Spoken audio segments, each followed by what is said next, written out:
Alright, welcome back to the channel. Today, we diving deep into one of the most critical and skill-intensive phases of any voyage, the final approach to Berth. The port is in sight, the pilot is on board, and now it's all about precision, communication, and teamwork. Let's break down how a professional bridge team brings a massive vessel safely alongside. The first major players to join the party are the tugboats. These powerful workhorses are essential for maneuvering in the tight confines of a port. As the tugs approach our vessel, the deck teams are ready. On the bow, the forward mooring party works to get the tug's lines secured. You'll hear a call to the bridge like, "Bridge, forecastle." Forward tug secured. Line is fast on the bollard. We are ready for assistance. This tells the master and pilot that the forward tug is connected and ready to pull or push as commanded. Simultaneously, at the stern, a similar operation is underway.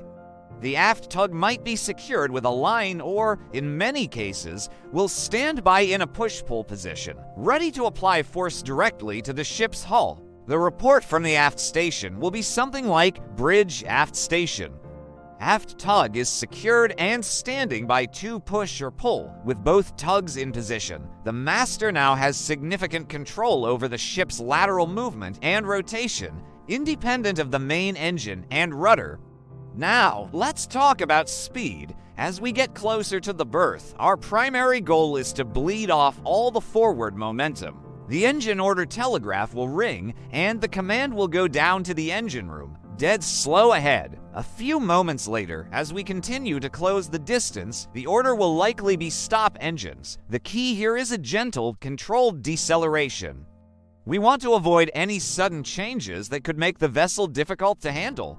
At this point, the main engine is effectively taken out of the equation for fine-tuning our position. The real work is about to begin for the tugs and, if the ship is equipped with them, the thrusters.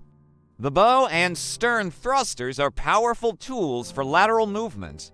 The pilot or master will order bow thruster to port or stern thruster to starboard, using short bursts of power to nudge the vessel sideways, aligning it perfectly with the key. The thrusters are especially crucial for counteracting the effects of wind and current, which can be unpredictable in a sheltered port environment. The command to prepare them is given early: stand by bow and stern thrusters. This ensures they are ready for immediate use the moment they are needed. Every second counts in these final stages. The entire operation hinges on flawless bridge team coordination.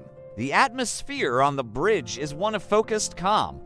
The pilot, with their expert local knowledge, is the primary advisor. They'll suggest the angle of approach, which is typically a shallow 10 to 20 degrees relative to the berth. This angle allows the ship to land gently against the fenders rather than approaching them head-on. The pilot might say, "Master, I recommend we maintain a 20-degree angle on the approach." The master, who retains ultimate command, will confirm this strategy. Confirmed, pilot, 20-degree approach. Throughout this process, the officer of the watch, or OOW, plays a vital role as the information hub. Their eyes are glued to the instruments, providing a constant stream of critical data to the team. They are the voice of the ship's movement. You'll hear a constant, rhythmic exchange. The OOW announces, distance to berth is now 200 meters. Speed over ground is 0.5 knots ahead. This isn't just a statement. It's part of a feedback loop. The master must hear it, process it, and acknowledge it. Confirmed, 200 meters, 0.5 knots ahead. This confirmation ensures that everyone on the bridge is working with the same mental picture of the situation. It prevents misunderstandings and confirms that the key decision makers have the latest information. Let's expand on that communication loop. It's called closed-loop communication, and it's a cornerstone of bridge resource management.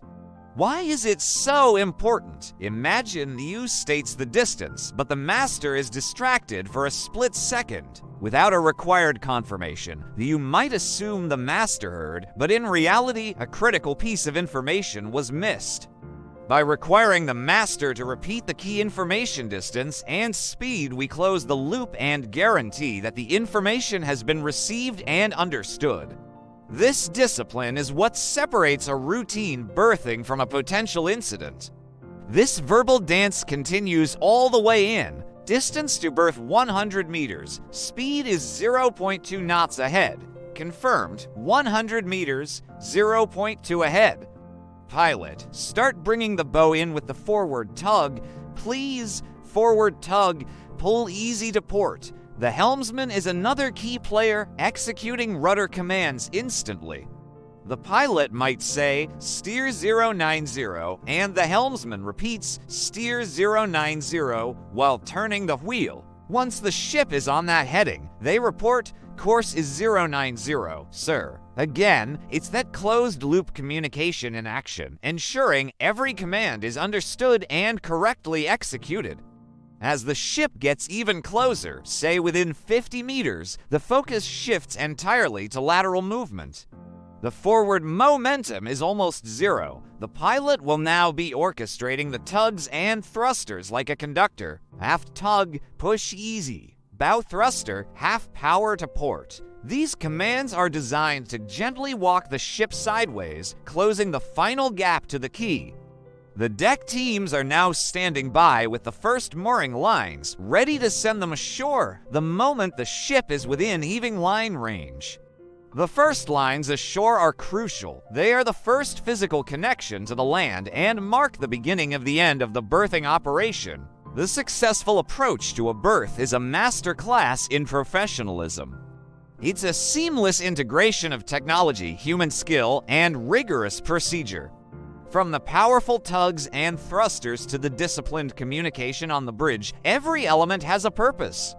It's about taking a vessel weighing thousands of tons and placing it alongside a concrete wall with the delicacy of parking a car. And it all happens through clear, concise, and constant communication. That's a detailed look at the approach phase of berthing.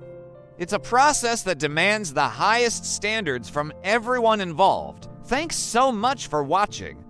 If you found this breakdown helpful and want to learn more about the fascinating world of maritime operations, make sure to hit that like button and subscribe to the channel for more content. We'll see you on the next voyage.